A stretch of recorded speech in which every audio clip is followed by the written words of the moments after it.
हाँ भाई, कुछ करती रहती हूँ।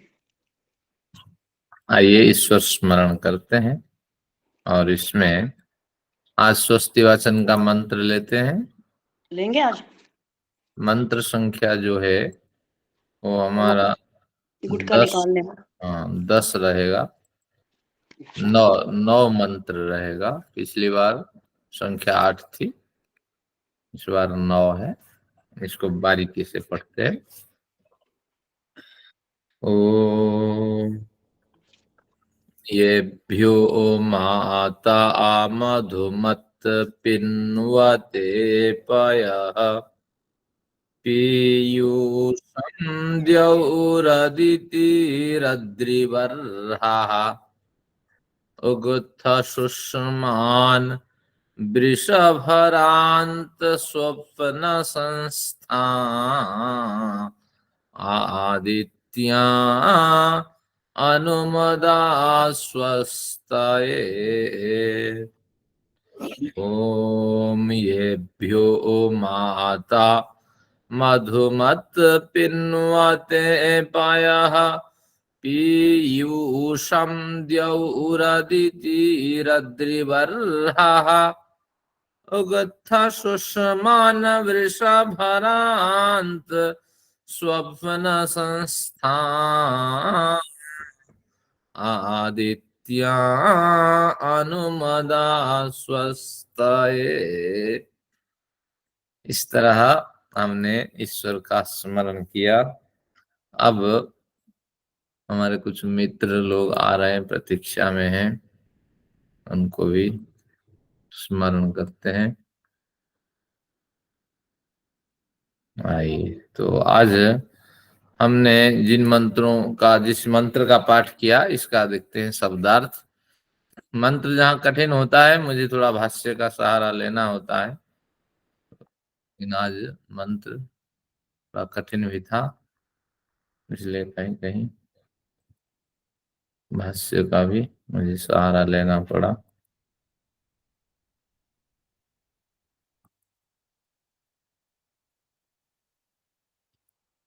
स्वस्ति वाचन के सारे मंत्र, स्वस्ति वाचन के मंत्र ये 31 मंत्र चलेंगे। अभी 9 में है। येभ्यो माता मधुमत पिन्वते पयः।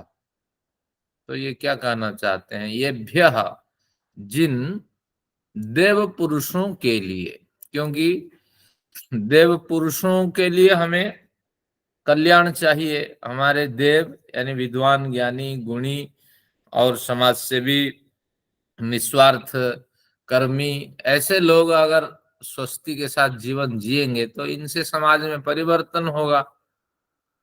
तो येभ्यो यानी जिन लोगों के लिए। और कौन लोग हैं?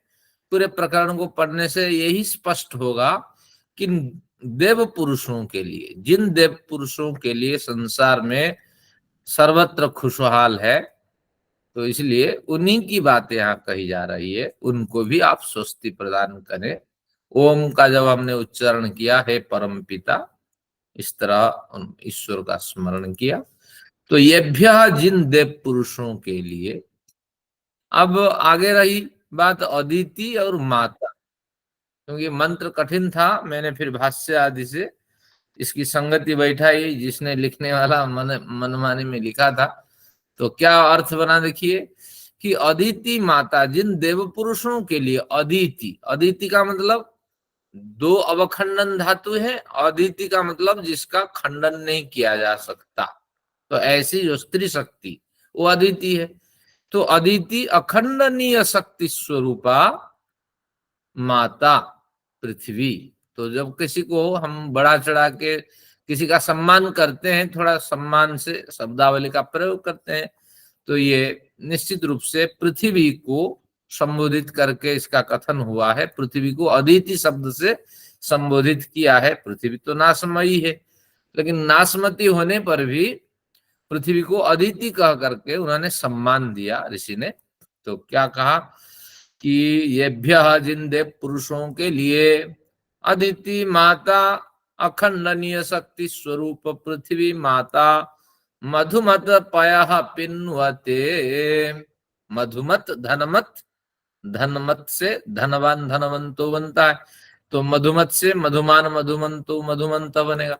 तो मधुमत पयः पिन्वते, यानी जिन देव पुरुषों के लिए हमारी अदिति स्वरूपा पृथ्वी माता मधुमान जल का जो पिन्व धातु है, सिंचन अर्थ में, सेवन अर्थ में, तो सेवन तो नहीं कर पाएगी पृथ्वी अपने जल का, क्योंकि पृथ्वी स्वयं जड़ है, लेकिन यहाँ सिंचन अर्थ ही ग्रहण किया जाएगा। पिन्व धातु के दो अर्थ है।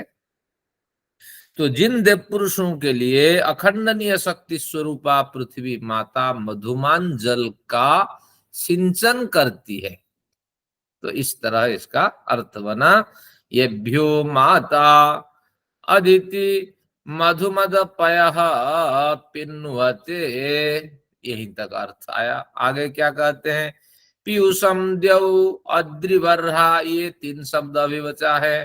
फिर कहते हैं द्यौः अद्रिवर्हा पीयूषम, द्यौ यानी द्युलोक, अद्रिवर्हा, अद्रि मेघ को कहते हैं, तो इसलिए अदृणाति, अदृणाति इति अद्रि, आ का वाचक है, यानी व्यापक रूप से जो बादल विदीर्ण होने पर ही बरसते हैं, तो इसलिए इसका नाम अद्रि है। तो इसलिए द्यौः द्युलोक, प्रकाशमान द्युलोक, द्यु देखेंगे निघंटु में प्रकाश अर्थ में द्यु शब्द का प्रयोग होता है। तो द्यु और कौन है, अद्रिवर्हा, अद्रिवर्हा मेघों से, बर्हा यानी बढ़े हुए, प्रवृद्ध, तो इसका अर्थ हुआ मेघों से भरपूर। तो द्युलोक और मेघों से प्रवृद्ध अर्थात मेघों से भरपूर अंतरिक्ष लोक, जिन देव पुरुषों के लिए पीयूषम अमृत का सिंचन करते हैं। देखिए शब्द के तालमेल नहीं था, कैसे हमने संगति बैठाई। पृथ्वी की बात हो गई, वेदों में कितने लोगों की चर्चा है, प्रश्न उठता है विद्यार्थियों के लिए, छोटे बच्चों के लिए भी प्रश्न जब आप तैयार करते हैं तो आप करना, वेदों में स्पष्ट रूप से उल्लेख है, तीनों लोगों की चर्चा है। तो अदिति हमने क्या लिया, अदिति माता से पृथ्वी लोक, द्यौः से द्युलोक, और अद्रिवर्हा शब्द से मेघों से भरपूर अंतरिक्ष लोक, पीयूष अमृत का सिंचन करते हैं।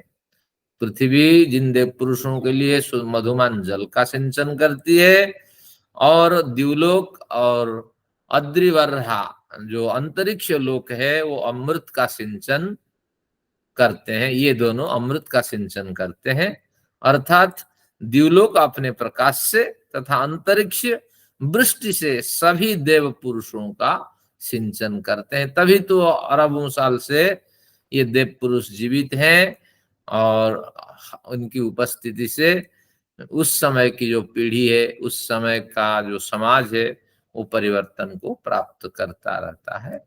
तो ऋषि ने प्रथम मंत्र में तीनों लोगों की सहायता जिन देव पुरुषों के लिए मिलती है तो उनका स्मरण किया। हे परमपिता, इन तीनों लोगों से देव पुरुषों के लिए जो सहायता प्राप्त होती है, तो और कैसे देव पुरुष कहा, उगध सुषमान वृषभरांत स्वप्न संस्थाम, इसको तोड़ते हैं, शब्द बड़ा कठिन है। उगथ हाइपेन सुषमान, वृषभरान, ये जो ता है इसका लोप हो जाएगा तो वृषभरान बनेगा।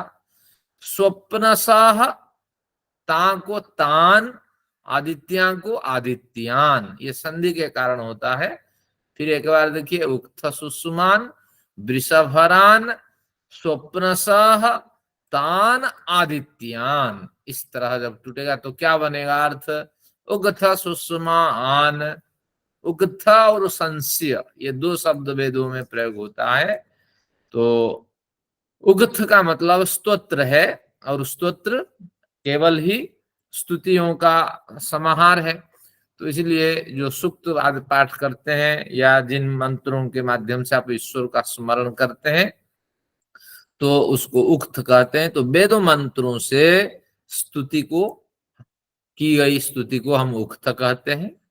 या स्तुति करने से क्या प्रयोजन है? जैसे गुरुवाणी आदि ग्रंथों में कि फलाना पाठ करो, फलाना पाठ करो, इसका कोई प्रयोजन नहीं। कर्म कांड से ईश्वर खुश नहीं होता, बल्कि पाठ न करके, कम पाठ करके, थोड़े से पाठ से आप उसके अर्थ मनन करो, ज्ञान बढ़ेगा, ज्ञान की वृद्धि होगी। तत्व ज्ञान होने से ही तो मुक्ति होगी। आप अपने जीवन शैली को भली भांति बदल सकेंगे। तो इसलिए पाठ मायने नहीं रखता, ध्यान रखना। एक ही मंत्र आज हमने भली भांति अगर पढ़ लिया तो उससे प्राप्त जो हमारी भावना है वो परिशुद्ध होगी और जीवन में बड़ा परिवर्तन लाएगा। तो देखिए, उक्थ सुषमान पहला अर्थ होगा, जो उसका वास्तविक अर्थ है, उक्थों के द्वारा या स्तुतियों के द्वारा, वेद मंत्रों से प्राप्त स्तुतियों के द्वारा। हाँ, आगे सुषमान को अब खोलेंगे, सूक्ष्म बल को कहते हैं, आगे खोलेंगे।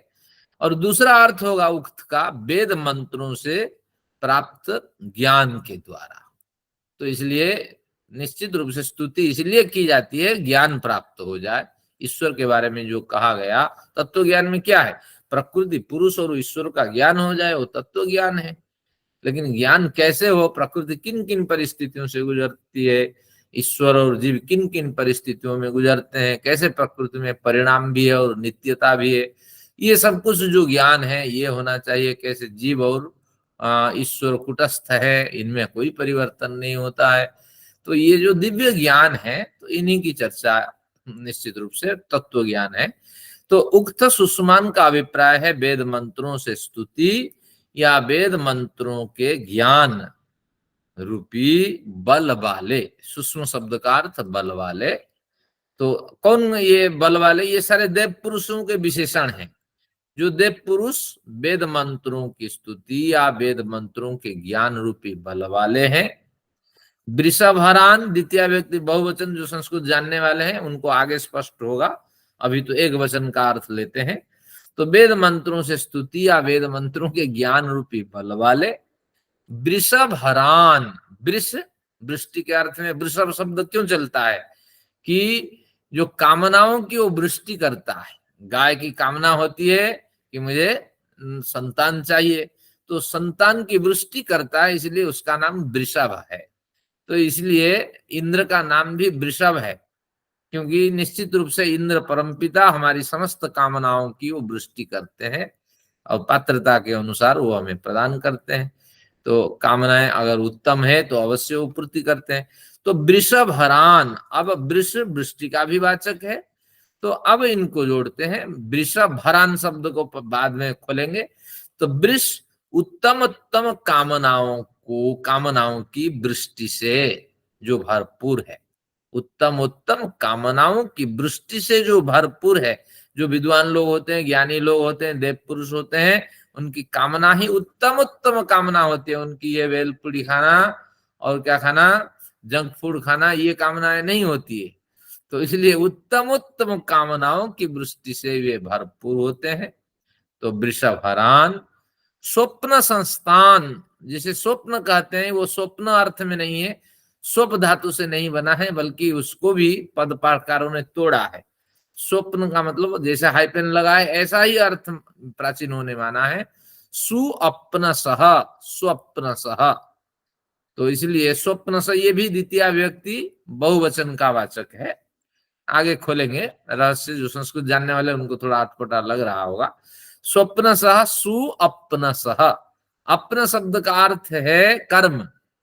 तो उत्तम कर्मा जो हैं, उत्तम कर्मों के जो संपादक हैं, ये देव पुरुष हैं। तान उन आदित्यान, उन आदित्य संज्ञा से युक्त देव पुरुषों को, यानी जैसे अदिति के अदिति शब्द का अर्थ हमने पृथ्वी में घटाया था और अर्थ लगाया था कि पृथ्वी को महत्ता प्रदान करने के अभिप्राय से अदिति शब्द एक बहुत बड़ी पदवी का कथन कर दिया गया। तो उसी तरह यहाँ जो आदित्य शब्द का कथन किया गया, अदिति से जिसका संबंध है वो आदित्य है, अखंडनीय शक्ति से जो युक्त है। तो इसी तरह ये जो दिव्य पुरुष देव पुरुष है, उनका भी यहाँ सम्मान कर दिया गया। ऐसे उन आदित्यों को, उन प्रकृति की संतानों को, क्योंकि प्रकृति अविनाशी है, तो उन प्रकृति की संतान को अथवा उन प्रकृति के समान परिपूर्ण जीवन वाले विद्वानों को, क्योंकि आदित्य शब्द का अर्थ अखंडनीय शक्ति, अविनाशी शक्ति, तो इसलिए ये अर्थ हमने लगाया कि प्रकृति से के समान परिपूर्ण जीवन वाले उन विद्वानों को हर विद्वान प्रयत्न करता है यम नियम पूर्वक जीवन जिए और लंबी आयु जिए और यश कीर्ति प्राप्त करें। तो निश्चित रूप से प्रकृति के समान परिपूर्ण जीवन जीने वाले उन विद्वानों को स्वस्ति स्वस्ति की अर्थात सर्वविध कल्याण की प्राप्ति हो जाए। एतदर्थ अनुमद अनुक्षण यानी सर्वदा हर्षित कराइए। कौन कराइए? हे परमपिता। अभी अर्थ समझ में नहीं आया, जब दूसरी आवृत्ति करूंगा अभी समझ में आ जाएगा। हमारा संबंध उस ईश्वर से है। ईश्वर से हम प्रार्थना करते हैं कि स्वस्ति अनुमद, स्वस्ति के लिए स्वस्ति की सर्वविध कल्याण प्राप्ति की कामना से इन विद्वानों के लिए अनुमद यानी सर्वदा आप इन विद्वानों के लिए स्वस्ति प्रदान करें और अनुमद इनको हर्षित करें, इनको प्रसन्न रखें ताकि ये और अधिक कार्य कर सके। यही ना, तो इसलिए यही इसकी कड़ी है। परमपिता जिन देव पुरुषों के लिए अदिति मधुमान जल प्रदान करती है, जिन देव पुरुषों के लिए दिवलोक प्रकाश प्रदान करता है, जिन देव पुरुषों के लिए अंतरिक्ष क्या करता है कि वृष्टि समय अनुकूल समय पर उचित समय पर वृष्टि प्रदान करता है, अमृत के समान जल प्रदान करता है वृष्टि जल, और वे देव पुरुष जो वेद मंत्रों से स्तुति भी करते हैं और वेद मंत्रों के ज्ञान रूपी बल से युक्त हैं और जो उत्तम उत्तम कामनाओं से भरपूर है, जो उत्तम कर्मों के संपादक है, तो और जो क्या है प्रकृति की संतान भी है और प्रकृति के समान परिपूर्ण जीवन जीने वाले हैं, ऐसे विद्वानों को स्वस्ति की सर्वविध कल्याण की प्राप्ति हो जाए। एतदर्थ अनुमद अनुक्षण आप इन्हें हर्षित कराइए, इन विद्वानों को हर्षित कराइए, प्रसन्नता प्रदान करें। जैसे आप आनंदमय स्वरूप हैं ऐसे ईश्वर के लिए आनंद की वृष्टि करें। तो क्या बढ़िया मंत्र, एक बार देखिए कि हम भी जिए और हमारे आदर्श पुरुष जिनके कारण हम अध्यात्म में प्रवेश करते हैं और अपने जीवन में बदलाव करते हैं, उनके लिए भी दीर्घ जीवन की कामना की गई है। तो ये मंत्र बहुत महत्वपूर्ण मंत्र है और कठिन थोड़ा था, लेकिन कोई कठिन नहीं है। जब हमारे सामने आता है मंत्र अपना स्वरूप खोल देता है। श्रम भी मैंने थोड़ा किया इसके लिए, तो कोई नहीं, बढ़िया अर्थ आपके सामने आया। अब इस अर्थ को समझने में किसी को कठिनाई हुई तो आप प्रश्न रखें, नहीं तो अगले प्रकरण में चलेंगे। नहीं, आपने एक एक शब्द समझाया ना, तो अर्थ समझ में तो आ गए। बाकी सब विद्वान है, एक आर्य समाजी विद्वान है, विदुषी एक प्रोफेसर, अनुभव सिद्ध प्रोफेसर के बराबर है, तो इसलिए कोई कठिन नहीं है। ये द्वितीय विभक्ति उन विद्वानों को स्वस्ति की कल्याण की प्राप्ति हो जाए, तदर्थ आप हर्षित कराइए, इस अभिप्राय से। मतलब उनके लिए कल्याण हो। हाँ, क्योंकि वो भी जिए और हम भी जिए, तो हमारे आदर्श व्यक्ति। हमारा नाम नहीं है इसमें। हाँ, यानी सहना भवतु, अभी मैंने कहा था ना, तो इसलिए सहवीर्यम करवावहै, तो इसलिए करवावहै, हम साथ साथ मिल करके उन्नति करें। हमारे आदर्श नहीं रहेंगे तो फिर हम कैसे जीवित रहेंगे। तो सबको ईश्वर सद्बुद्धि दे और सबके जीवन में विकास हो, ये प्रकरण है। चलिए, बढ़िया हुआ, थोड़ा ईश्वर का हमने स्मरण किया और हमारे पूर्वजों से बोलते आ रहे हैं सारे मंत्र, कभी सोचा नहीं ना इनका अर्थ क्या है। ये तो सब वेद माता जी की कृपा है। हाँ, एक एक शब्द का अर्थ खुल रहा है तो लग रहा है कि अच्छा, ये जो बोलते आ रहे हैं बचपन से, इनके अंदर क्या छुपा हुआ है। हाँ, बिल्कुल, माता जी ने प्रेरणा दिया हमें। आपका धन्यवाद। हम तो टुकड़े टुकड़े में कुछ मंगलाचरण कर लेते थे, लेकिन माता जी की कृपा रही। चलिए, तो मैंने आपने जो कहा था, मैंने वो अनुमान प्रमाण वगैरह सारे लेकर के उसमें लिख दिया था कविता में, हाँ, खूबसूरत काव्य श्रृंखला आपकी बनी है, श्रम भी आपने जबरदस्त हाँ, किया है। शीट हाँ, आने से पहले ही आपकी मैंने ये लिख दिया था। बजाज साहब का एक प्रश्न है, करवा वही का क्या अर्थ है? एक करवा बहई, एक करवा महई। महई बहुवचन में होता है, बहई दो वचन में होता है। तो सह वीर्यम करवा मही, हम दोनों साथ साथ वीर यानी पराक्रम, हाँ पराक्रम प्रस्तुत करें। क्योंकि साथ साथ पराक्रम प्रस्तुत करने का अभिप्राय है कि जो अविद्या है उनको हम हटाएं और विद्या की प्राप्ति कराएं। आज भी बढ़िया रहा कि अनुमद, अनु अनु यानी अनुक्षण, निरंतर हमेशा आप उनको प्रसन्न कराइए। तो इसमें आपने सब पढ़ा है, प्रसन्नता हमें 3 जगह से मिलती है ना। कहाँ कहाँ मिलती है? समाधि, सुसुप्ति, मुख्येषु ब्रह्म रूपता।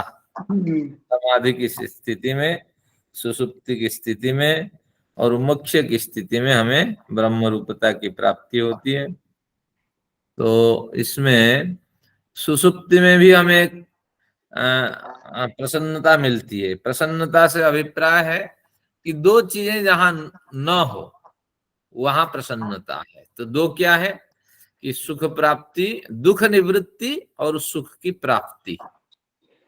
तो इसलिए जब आप कक्षा में बैठ बैठ करके सो जाते हैं ना, थोड़ा आंख दब जाती है आपकी, तो आपकी दुख की निवृत्ति भी हो जाती है, बार बार सुनना, और सुख की भी प्राप्ति होती है, एक झपकी आप ले लेते हैं। तो इस अभिप्राय से ऋषि ने नहीं कहा, ये तो मैंने विनोद कहा। लेकिन जब आप सुख निद्रा से सो जाएंगे तो उस समय दुख की निवृत्ति थोड़ी देर के लिए हो जाती है और सुख की प्राप्ति होती है। तो ये तो आपकी सुसुप्ति का फल है।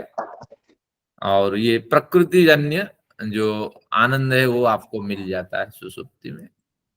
फिर आगे समाधि में ईश्वर जन्य आनंद मिलता है, क्योंकि ईश्वर से जुड़े रहते हैं। और इसलिए समाधि का आनंद एक अलग है, क्योंकि वहां पूरे होश के साथ आप समाधि में जाते हैं और स्वयं ही इन्वायरमेंट क्रिएट करते हैं और उसी जाल में आप आनंद लेते हैं। और यहाँ तो सोने में वो तो प्राकृतिक व्यवस्था है, थक चुके हैं सो जाते हैं, तो वो प्रकृति वहां हावी रहती है। लेकिन समाधि में सो प्रयत्न से, सो ज्ञान से आप आनंद अनुभव करते हैं।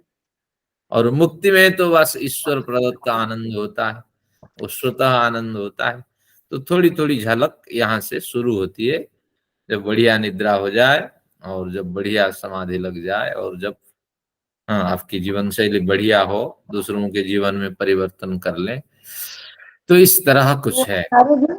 जो मुक्ति के लोग हैं, जो मुक्ति में चले गए, वो तो जब आएंगे मुक्ति के बाद तो वो अपने कर्म लेकर के फिर साधारण व्यक्ति की तरह से आ जाएंगे। चलो थोड़े से अच्छे आ जाएंगे, उन्हें मुक्ति का तो कुछ याद रहेगा नहीं कि क्या एक्सपीरियंस था, क्या अनुभव था। तो मुक्ति का बस वेद वगैरह जो पढ़ के बताओ तो बताओ, मुक्ति का बता तो कोई नहीं सकता कि मुक्ति में उनके साथ क्या हुआ। मैं जाऊंगी तो मैं नोट लिख के भेजूंगी, कविता लिख के लाऊंगी। बिल्कुल बढ़िया प्रश्न है। हम तो मुक्ति से लौटे हुए व्यक्ति हैं, तो हमें कहाँ याद है बताइए? तो कुछ भी याद नहीं रखते हैं। तो तो वही तो एक बताएगा कौन? मुक्ति का अनुभव कौन बताएगा? कोई भी नहीं बता सकता। हाँ, लेकिन जो हमारे पूर्वाचार्यों ने मार्गदर्शन दिया है आर्ष ग्रंथ आदि के माध्यम से, तो निश्चित रूप से हम उन्हीं मार्ग का अनुसरण करें और फिर जीवन में बड़ा बदलाव होगा और मुक्ति जाएंगे, फिर मुक्ति लोक से वापस आएंगे और फिर कर्म लोक में जब घुस जाएंगे, जो हमारे कर्म बचे हुए थे वो सब भोगने पड़ेंगे। वो जो हमारे अच्छे लोग थे, राम कृष्ण स्वामी दयानंद, वो सब तो मुक्ति में चले गए। अब निश्चित। अच्छे लोग कहाँ से आएंगे? हाँ, बाकी वहां पहुंचने पर संज्ञाएं नाम गोत्र रहित हो जाता है ना, न कुछ कुछ। वापस भी तो आते हैं वहां से, हो सकता है वो महान पुरुष हमारे यहाँ। हमारे सामने थोड़ी आएंगे। 36,000 बार सृष्टि बनने करने तक वो तो चले गए, और कब आएंगे वो तो पता नहीं। बेटे जब वो सृष्टि का उनकी अवधि पूर्ण होती है तब वो वापस भी तो आते हैं। जब आएंगे तब आएंगे, अब तो कोई आने वाला नहीं है ना। अब तो जो चले गए वो चले गए, हमारे नहीं, सामने थोड़ी आते रहते हैं, हमेशा आते रहते हैं, लेकिन जब आएंगे वो विस्मृत रहेगा उनको सारा, और उनको फिर कुछ याद उनका नहीं अपना होगा। शरीर है। और वो अपना अनुभव भी नहीं बता सकते कि मुक्ति में क्या हुआ, वो तो कुछ भी नहीं उन्हें याद रहेगा। ये एक व्यवस्था ईश्वर की है, एक लोक से, एक स्टेट से दूसरे स्टेट, यानी एक स्थिति से दूसरी स्थिति पे पहुंचने पर सब कुछ विस्मरण हो जाता है। ऐसी व्यवस्था होनी चाहिए कि कोई तो ये बता सके आके कि मुक्ति में क्या अनुभव हुआ। ये तो आपको समाधि से जिन साधकों ने बताया, यही तो प्रमाण है। तो इसलिए इस पे भी हमें संदेह नहीं करना चाहिए, हमारे ऋषियों ने जो कहा है संदेह बिल्कुल। तो नहीं है, संदेह तो बिल्कुल नहीं है। मैं तो 100% काला कंबल हूँ, काला कंबल रंग अब चले। मैंने विषय दिया था कि न्याय दर्शन तृतीय अध्याय का अभ्यास या तृतीय अध्याय की समीक्षा। विषय तो बहुत बढ़िया था, लेकिन मुझे आज तैयार करने में समय नहीं मिला, क्योंकि पुराने पाठ थे, मैं उसको टाइपिंग करता रहा और आज कम समय दे पाया। तो इसलिए हम क्या करेंगे, अगले प्रकरण के 3-4 सूत्र पढ़ेंगे और फिर पूर्व प्रकरण को थोड़ा स्पर्श करेंगे। पिछले प्रकरण में हमने जो 3 आगमादि प्रमाणों की चर्चा नहीं टाइप कर पाए था, तो चर्चा को उसको आज थोड़ा देखते हैं और फिर कुछ नया पढ़ते हैं। मन तो हमेशा कुछ नया मांगता है और पुराना भी हमें चाहिए। मैंने एक बढ़िया लेख लिखा, जथा हानि अनुपूर्वम भवंती, इस तरह वेद सविता इस बार गई छपने। तो इसमें आया कि पुराना और जो नवीन नवीन इन दोनों के साथ घनिष्ठ संबंध है। क्योंकि पुराना को छोड़ देंगे तो नवीनता में वो निखार नहीं है, क्योंकि नवीनता पैर से रहित हो जाएगी। तो इसलिए नवीनता में इतनी मजबूत नहीं है, इतना ठोसपन नहीं है, इतनी समझदारी नहीं है कि बिना पुराने से वो चल पाए। और जो पुराना भी है वह भी दबाव नहीं डाल सकता कि नहीं नहीं मेरे आधार पर ही नवीन चले, मेरे आधार को छोड़ करके नवीनता में विकास नहीं है। तो इस तरह एक वेद में मंत्र आता है, यथा अहानि अनुपूर्वम भवंती। अहानि यानी दिन, दिन जैसे रात्रि को ही, रात्रि के सहारे ही दिन समय बिताता है, और रात भी दिन के सहारे ही समय बिताती है। दोनों में एक पुराना और नयापन का भाव है।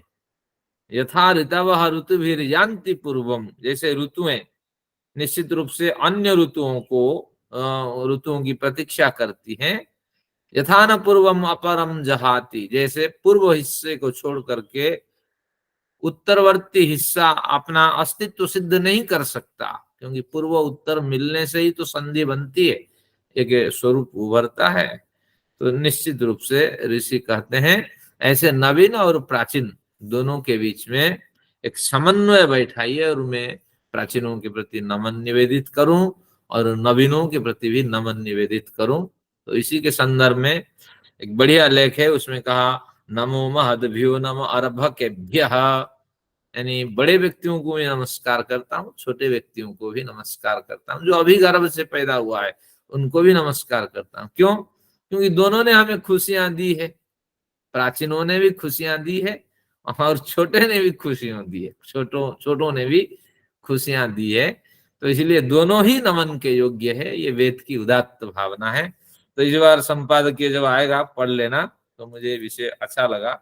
तो इसलिए थोड़ा थोड़ी प्राचीनता पे चर्चा करते हैं। 72 पे आइए।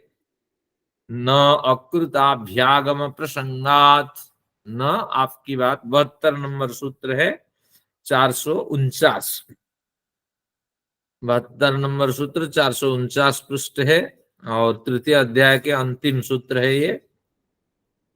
न अकृताभ्यागम प्रसंगात, न यानी नहीं।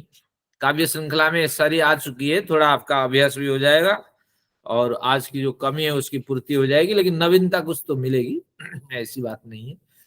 तो नहीं, न का मतलब नहीं जो पहले आपने बताया, क्या बताया था आगे कहेंगे, ठीक नहीं है। पहले क्या बताया था? कर्म के बिना शरीर मिलता है और कर्म के बिना मृत्यु होती है, कर्म के बिना आप मुक्ति तक पहुंचते हैं। ये तीनों बातें बताई थी। तो इसलिए जो आपने बताई ये ठीक नहीं है। क्यों?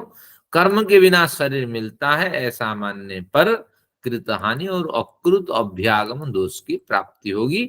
और उसी तरह ये दोनों यहाँ भी आप अप्लाई कर लेंगे। कर्मों के बिना मुक्ति नहीं होती, मृत्यु नहीं होती, कर्म के बिना मुक्ति लोक तक आप पहुंच नहीं सकते। तो इस तरह इतना कहते ही आप अपने तरफ से ये दोनों जोड़ लेना, ये चर्चा का विषय है। आगे देखते हैं, प्रत्यक्ष प्रमाण से विरोध। क्योंकि हमारे भाष्यकार कुछ अपने विचार देते हैं, सूत्र का तो अर्थ हो गया। भाष्यकार कहते हैं अगर इतना मान लें जन्म मृत्यु और मुक्ति ये तीन श्रुतों की प्राप्ति बिना कर्म के हो जाएं, तो तीन प्रमाण हमारे परस्पर विरोध करेंगे, परस्पर विरोध उत्पन्न करेंगे। लोक में हम देखते हैं किसी को तीव्र सुख, किसी को मंद सुख और किसी को लंबे समय तक सुखानुभव होता रहता है। और इसी तरह दुखानुभव भी समझ लेना चाहिए, किसी के किस्मत में दुख है ही नहीं। तो एक बढ़िया गंगा प्रसाद सुमन करके अच्छे लेखक हैं, तो उन्होंने एक लिखा था, एक महिला बड़ी दुखद गरीब परिवार की थी, तो उसकी बड़ी मुश्किल से शादी हुई और फिर परिवार बढ़िया संपन्न नहीं था, तो धीरे धीरे उस परिवार में इसको बड़ी तकलीफ मिली। आगे चल करके पति भी गुजर गया परिवार से और एक बेटा छोड़ गया। क्या बढ़िया लेखक ने लिखा है। तो आगे फिर क्या हुआ, बेटा भी पतंग उड़ाते उड़ाते किसी गाड़ी के चक्कर में आ गया और उसका भी शरीर शांत हो गया। और ये महिला के देखिए किस्मत कैसे है। फिर आगे चल करके महिला तनाव में आ गई, फिर उसको पैरालाइज हो गया, अब मृत्यु भी हो नहीं रही है। तो बड़ी मुश्किल के साथ उसको 50-60 साल इसी तरह दूसरों के कंधे पे उपेक्षा से जीवन जीना पड़ा। तो ये सब आप अनुमान लगाइए, लेखक ने अपने अनुभव से तो लिखा जो देखा था, लेकिन आप सुनिए, सब आप अनुभव करिए। किसी किसी को निश्चित रूप से जीवन भर दुख ही दुख मिलता है।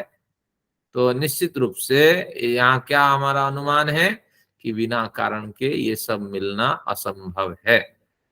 तो इससे आप अनुमान लगाइए कितने प्राणियों की हत्या होती है, क्योंकि प्राणी जगत में एक प्राणी के सहारे दूसरे प्राणी जीवित रहता है। तो इस तरह आप अनुमान लगाइए, बिना कर्म के जब चीर फाड़ के खाते हैं कितनी पीड़ा होती होगी। आसानी से तो मृत्यु नहीं होती, और यदि कारण भी तलाश करें वह दिखता भी नहीं है। अब क्या तलाश करें कारण।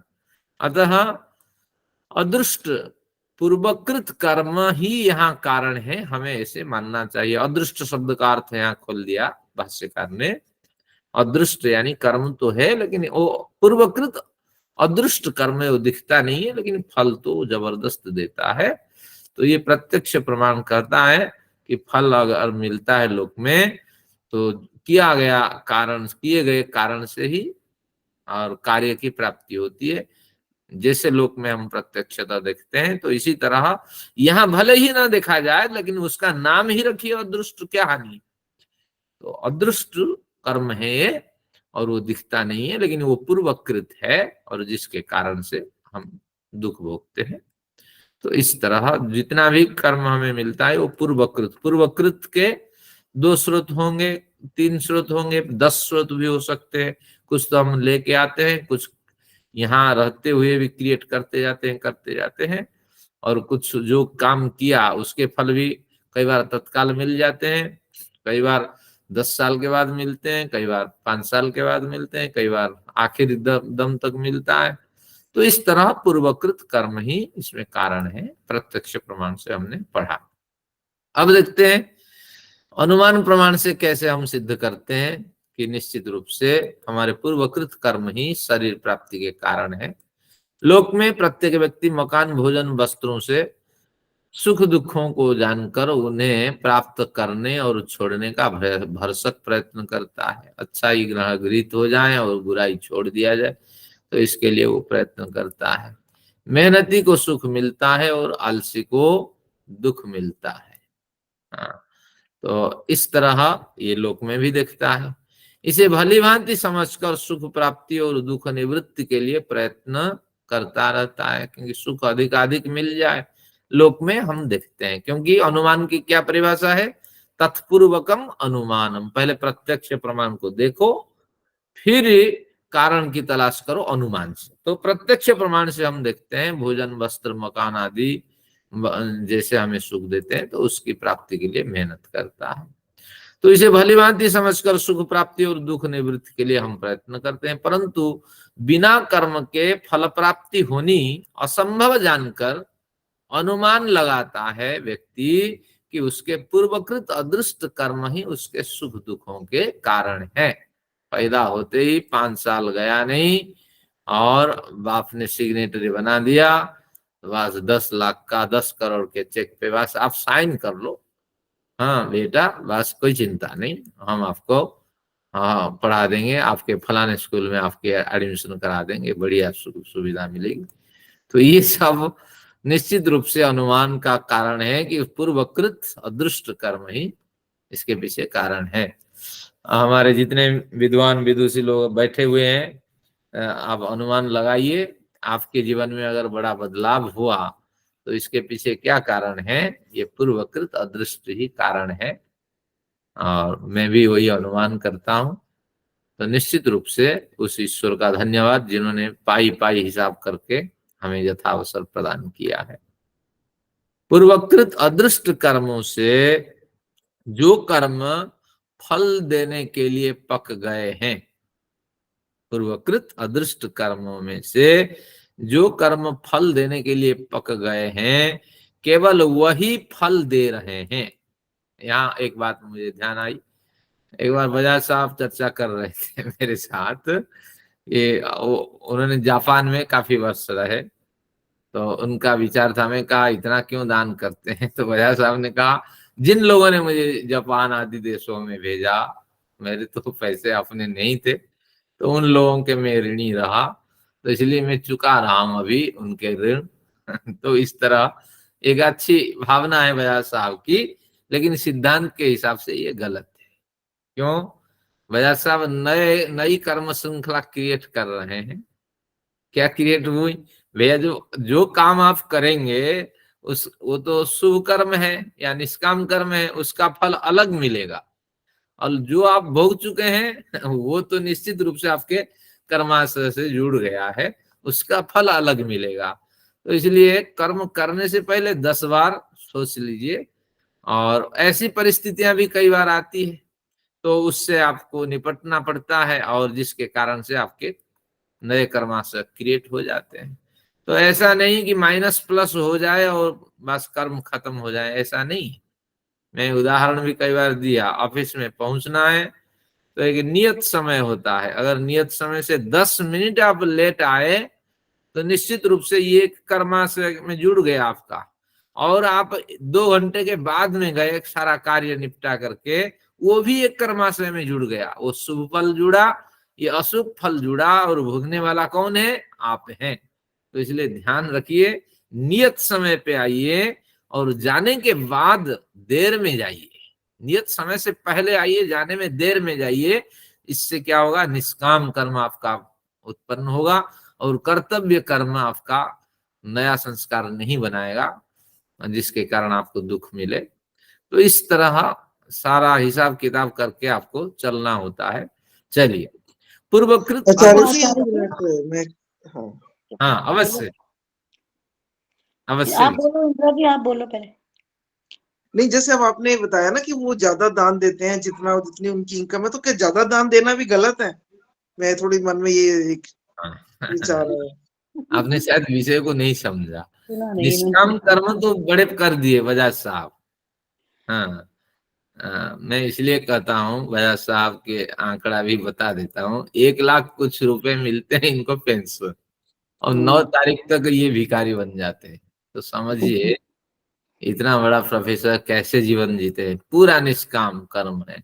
गाय की उन्होंने दूध पिया है, क्या विचार इनका, मेरे बच्चे पिए भले ही वो मुझे ठगे, लेकिन मैं गाय के लिए ही दान दूंगा और किसी के लिए नहीं दूंगा। क्या विचार है। तो सिर झुकता है इस व्यक्ति के पास।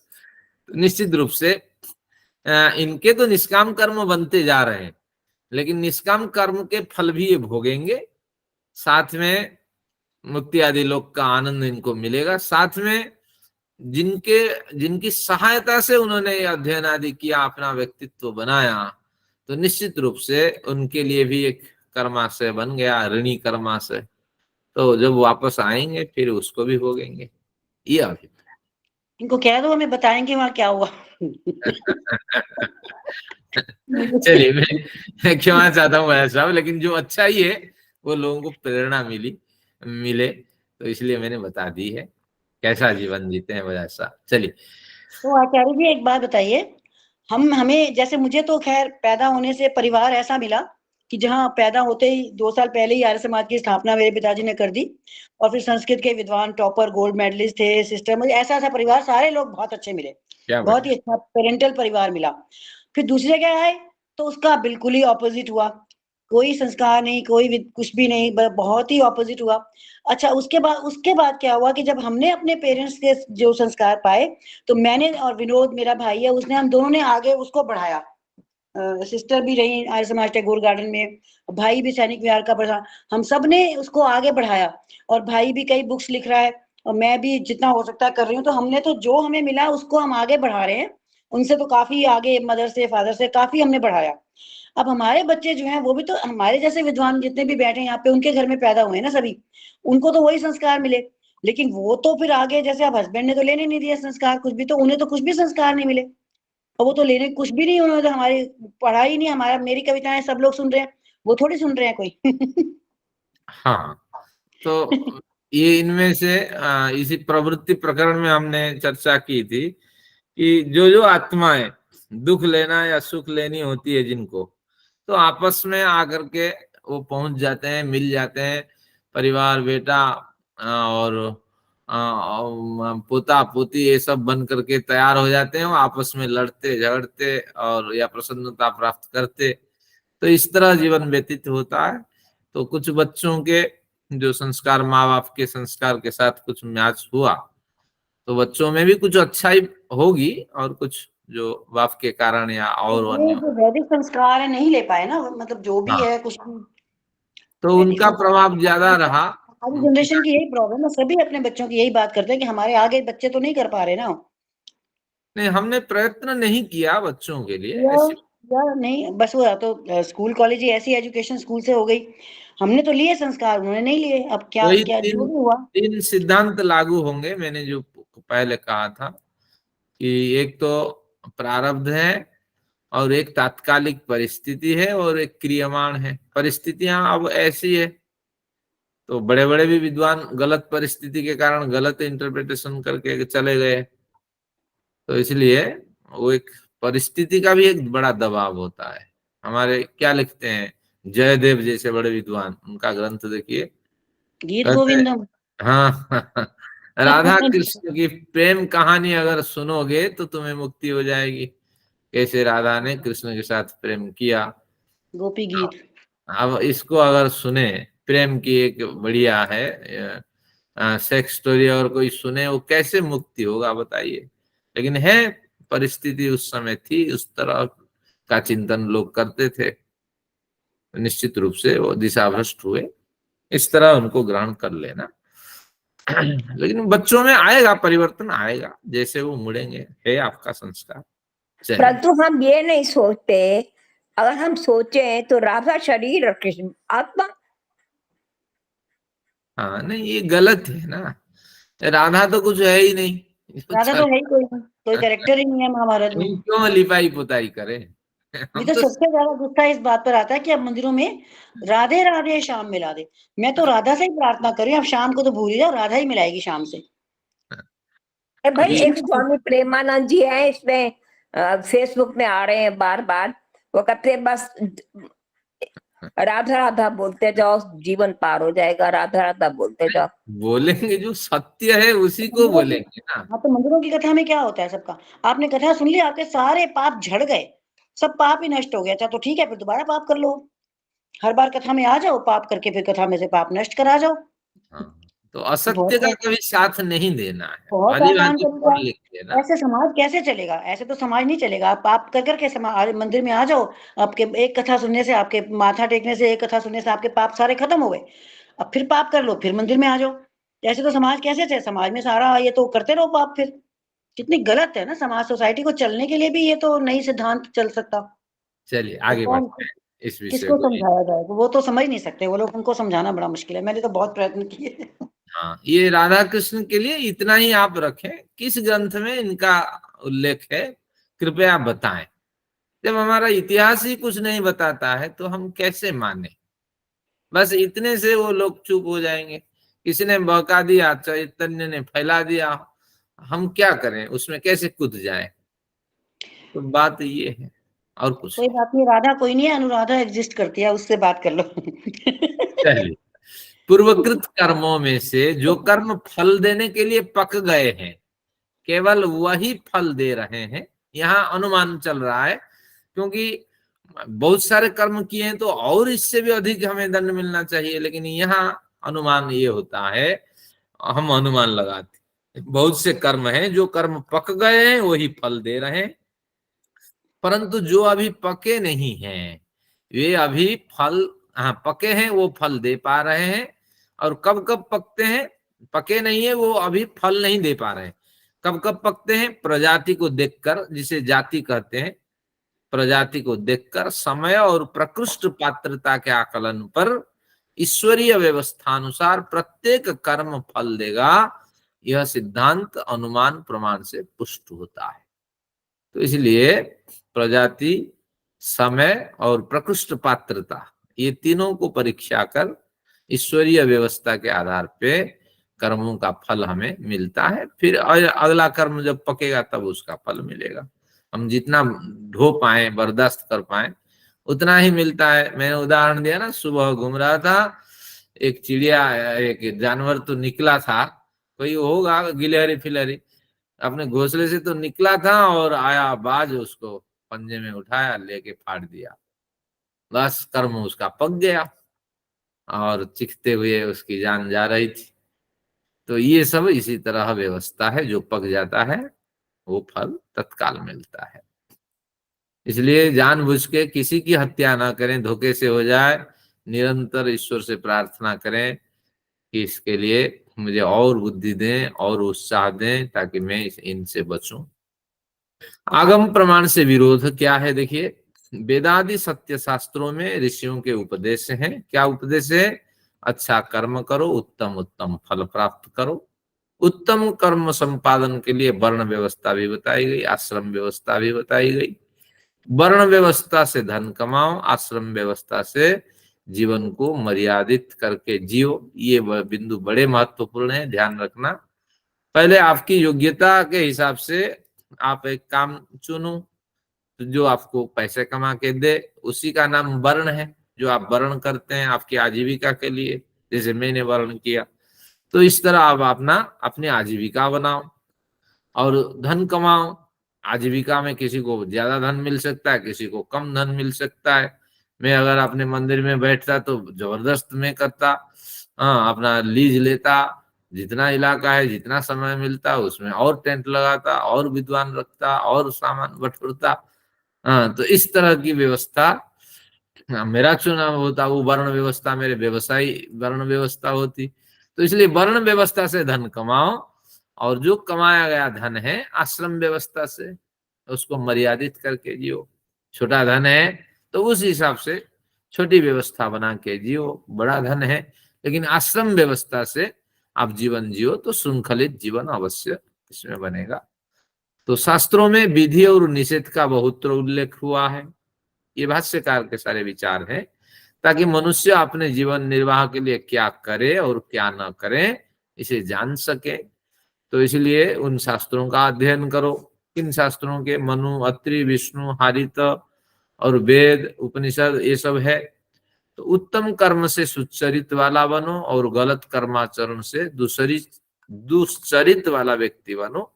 और ये भाष्य की पंक्ति है, अकर्म निमित्त से शरीर सृष्टि हुई है, यानी बिना कर्म के शरीर बन गया है, और अकर्म निमित्त से सुख दुखों का भोग हुआ है। ये अगर आप मानना चाहते हैं तो आपकी क्या परिभाषा होगी? अतिशय पापाचारी परिभाषा होगी। ये भाष्यकार की अपनी पंक्तियां अंतिम में लिखिए, और कहाँ लिखिए वो आप देख लेंगे, कोई खास नहीं है, या मैं सुना देता हूँ। अंतिम इस पैराग्राफ देखिए, सेयम अंत 72 के अंतिम लाइन में देखिए, सेयं पापिष्ठानां मिथ्या दृष्टि रकर्म निमित्ता शरीर सृष्टि रकर्म निमित्त सुख दुखोपभोगः। तो अकर्म निमित्त शरीर बन जाना और अकर्म निमित्त सुख दुखों का भोग होना, ये पापाचारियों का पक्ष है। अब कंक्लूजन है, बिना कर्म के सुख दुख प्रदान करना ईश्वर को अन्याय सिद्ध करेगा। ईश्वर न्यायकारी है, कभी अन्याय नहीं कर सकते। इसलिए कर्म के निमित्त ही शरीर सृष्टि और कर्म के निमित्त से सुख दुखों का भोग, यही सिद्धांत सर्वमान्य सिद्धांत है।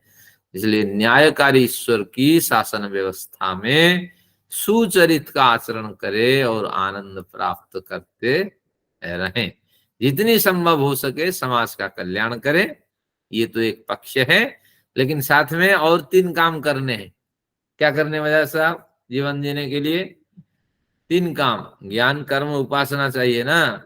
तो इसलिए आपको अविद्या के नाश के लिए प्रयत्न करना चाहिए, अविद्यादि पंच क्लेशों के नाश के लिए प्रयत्न करना चाहिए, विवेक वैराग्य का अभ्यास करना चाहिए और समाधि भी लगानी चाहिए। तो 4 काम आप नोट करके रखिए, विवेक वैराग्य अभ्यास, अविद्यादि पंच क्लेशों के नाश के लिए प्रयत्न और समाधि। समाधि यानी मेडिटेशन। जैसा भी अवसर मिले, दिन में तो 2 बार लगाइए। जब जब आप मन प्रसन्न हो, समय हो, नई जगह हो, तो वहां अवश्य मेडिटेशन आप लगाया करें। ईश्वर का धन्यवाद करें। एक तो इस अभ्यास वैराग्य और दूसरा, तीसरा समाधि, दूसरा ज्ञान और विवेक, हाँ नहीं, हाँ दूसरा हमने क्या कहा? समाज सेवा, सामाजिक सेवा जो आपसे बन पड़े, हाँ वो करें। ऐसा नहीं कि धन से ही सेवा की जा सकती है, बिना धन की भी आप बड़ी सेवा कर सकती है। सबसे पहले कौन सी बताई? हाँ, सबसे पहले विवेक वैराग्य अभ्यास, अविद्यादि पंच क्लेशों का दग्ध बीज। हाँ, ये बताया था आपने। ये लिख ले जरा 1 मिनट, ये 3 लिखवाना एक बार आप आचार्य जी। हाँ, पहला अविद्यादि विवेक वैराग्य अभ्यास का अनुष्ठान,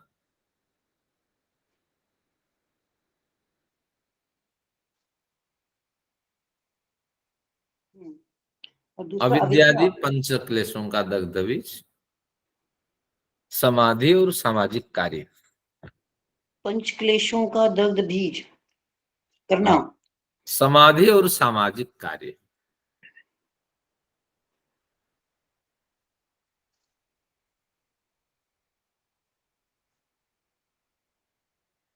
ये तो अलग अलग है, समाधि अलग है, सामाजिक कार्य अलग है।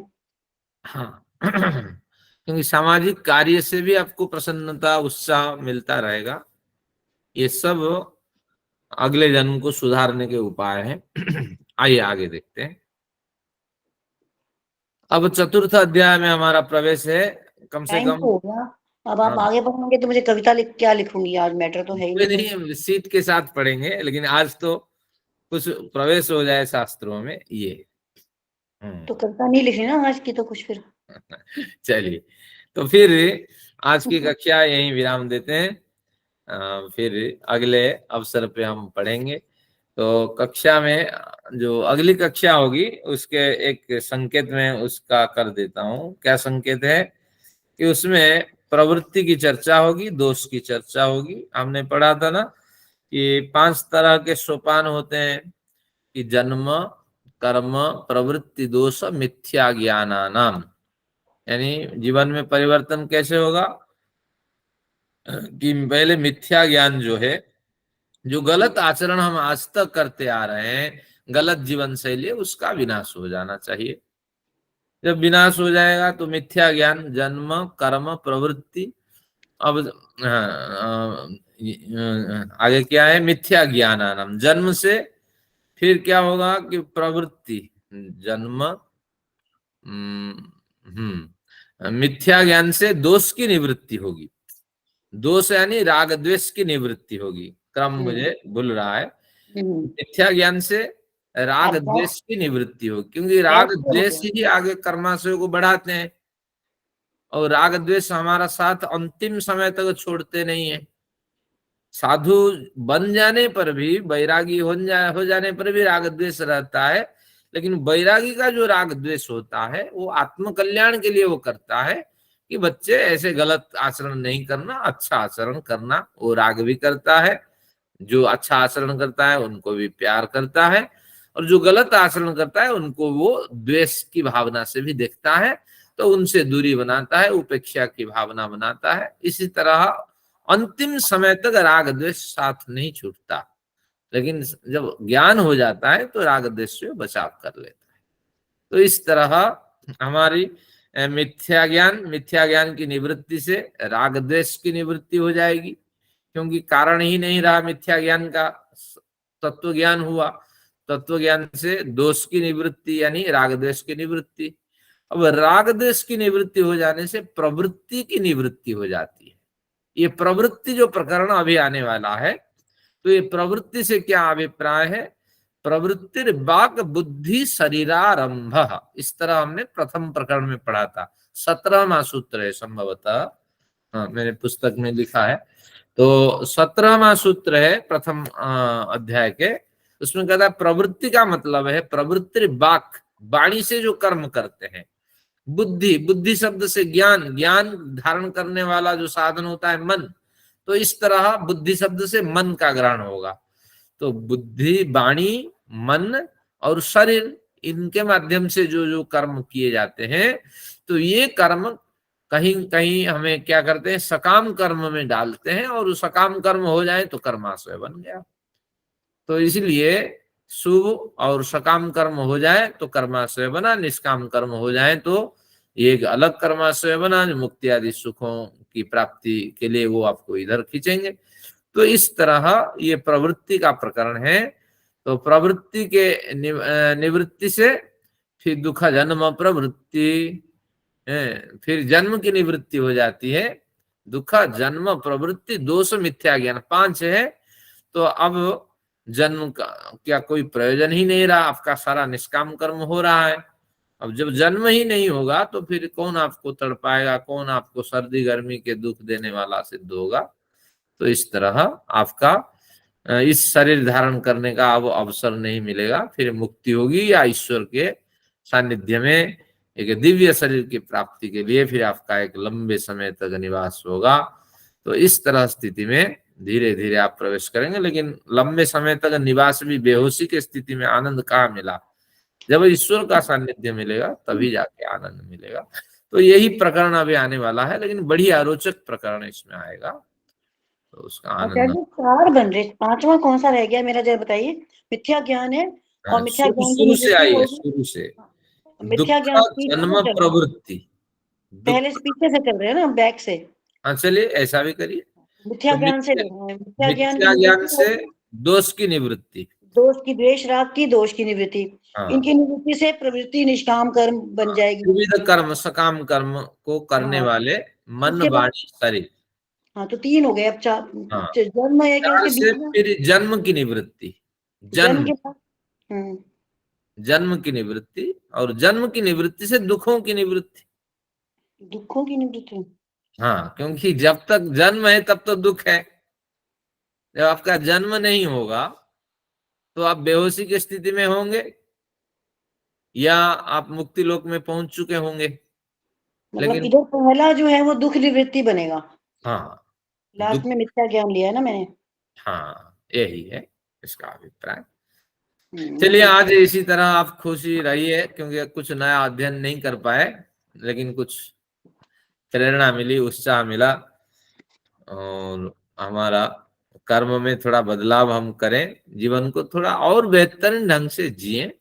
देखिए हम सब कैसे भजन साधन करके आए, फिर कैसे जा करके सात्विक जीवन जिएंगे, व्यायाम आदि करते हैं, और कुछ समय अध्यात्म में भी हम लगाते हैं। तो इस तरह कुछ समय बांट करके 1 ग्रंथ 2 ग्रंथ कम से कम स्वाध्याय करें, और नए नए ग्रंथ को पढ़ते जाइए, और निरपेक्ष भाव से पढ़िए। उन्होंने जो कहा उसको ग्रहण न करें और अपनी बुद्धि लगाएं।